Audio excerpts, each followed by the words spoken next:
Firstly, I'd like to show my respect and acknowledgement of the traditional custodians of this land, of elders past and present, on which I'm filming on today. What is gender? Is there a place in society for it today? In this video, I'll be discussing gender, sex, and the link between colonization and gender oppression, and how having such rigid binaries can affect us. While sex is biological, gender is a socially constructed idea. From the moment we are born, or even before, our anatomy decides what colour clothes are put on us, what toys are we given, to how we're treated in life. In the early 20th century and the late 19th century, mothers were regularly advised to dress their girls in blue if they want them to grow up feminine, and to dress your boys in pink if you want them to grow up masculine. So remember, what we consider masculine and what we consider feminine is also just a social construct. It changes through different cultures and it changes throughout time. In the 18th and 19th century, we start to see a further codification of these binaries. According to Nathan Nunn in their article, The Origins of Gender Roles, Women in the Plough, some of this may be broken down to the assignment of labour roles. They found that, consistent with the existing hypotheses, the descendants of societies that traditionally practiced plough agriculture today have less equal gender norms. So societies that practice agriculture as a whole had less gender equality, and lean towards a belief that women and men occupy different spheres. It comes as no surprise then that with the rise of colonization that often looked to regulate and standardize farming practices across different regions, that we also see a solidification of gender roles becoming the norm. Sex and gender is much more complicated than just two binary categories of men and women. Declaring that there are only males and females based on physical characteristics sees that any deviation from the binary is something that needs to be corrected. In Australia, it's estimated that 2% of the population are born intersex. That's the same amount of people who are born with red hair. For every person you see with red hair, there's somebody out there who's intersex. 60% of those who are born intersex undergo correctional surgeries before the age of 18. Here we have an interview with an intersex person and their experience of what it was like being born in Australia outside of the norm. Quite shameful, and that shame sort of perpetuates this whole idea of intersex actually being fixed in society, so it stops actually even being there anymore. I think the anxiety around intersex starts really early because most people expect a boy or a girl. There's been a trend to be able to fix that social anxiety, even though there's not necessarily always a medical emergency that happens with intersex. Like for me, I don't think that I actually really ever had a sick body that needed to be treated. You know, I had a body that didn't really conform to expectation of what a female body should look like. And this is happening because of a social construct.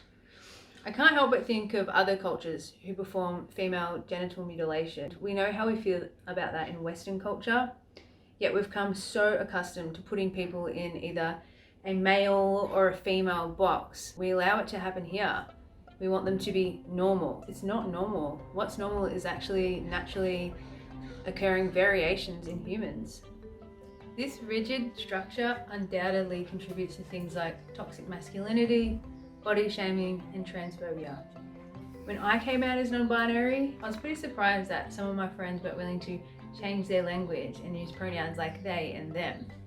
One even said that it was just a fashion. Language is always changing. And the truth is, it's not gender variation that's a recent invention, but just the Western binary that abnormalizes it.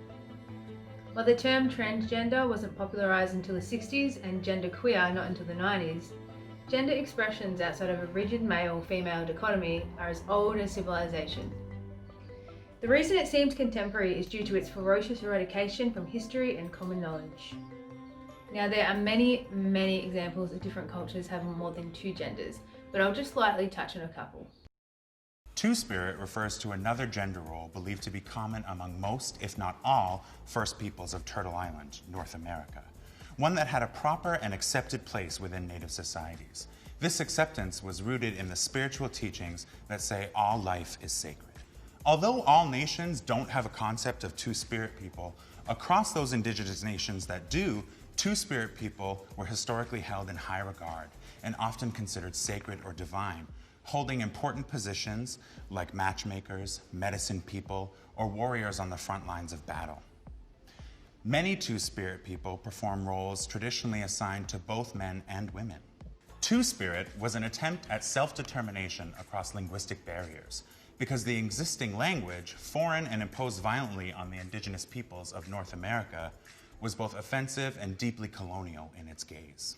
European colonizers imposed homophobia, rigid binary gender roles, and misogyny under the guise of civilizing Indigenous people through the Christian tradition in residential schools and beyond. As the Mahu of Hawaii, like the Two-Spirit, they were often held in high regard, often teachers and healers.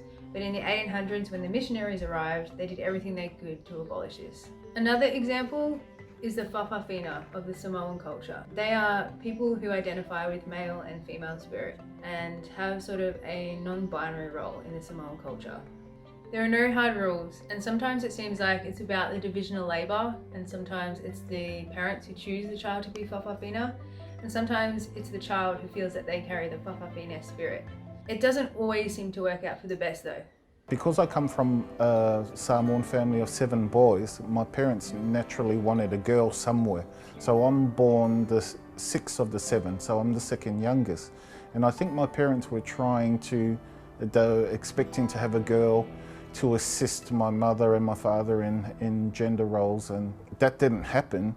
What my mother at that time was doing to me that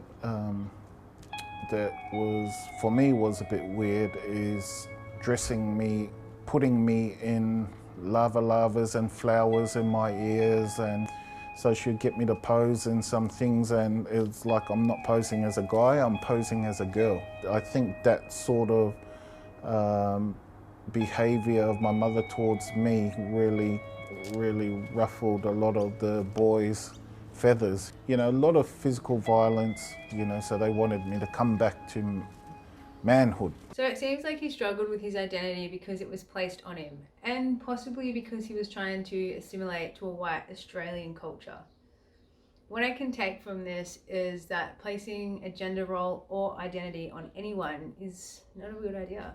And you may be thinking, we don't really get pushed into gender roles anymore. It's not as bad as it used to be. Well, it's not uncommon for women to bring home the bacon and men to take on domestic tasks. In many ways, gender roles and stereotypes still exist, and they can be very harmful in the way that they influence our relationships and our life outcomes. New research from the Carnegie University shows that boys and girls actually show no difference in mathematical ability. Yet in countries with lower levels of gender equality, such as Turkey, boys performed much better in the maths tests. And in countries like Sweden, where women occupy a more of an equal position, there was virtually no difference in the mathematical abilities.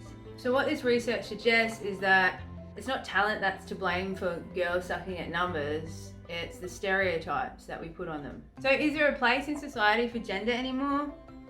Not really, it just seems flat out harmful. And what can we do about this social disaster?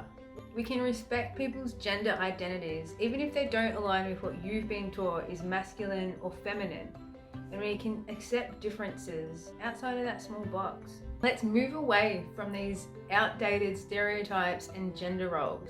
And remember, colours, clothes, jobs, makeup, sports, they don't have a gender.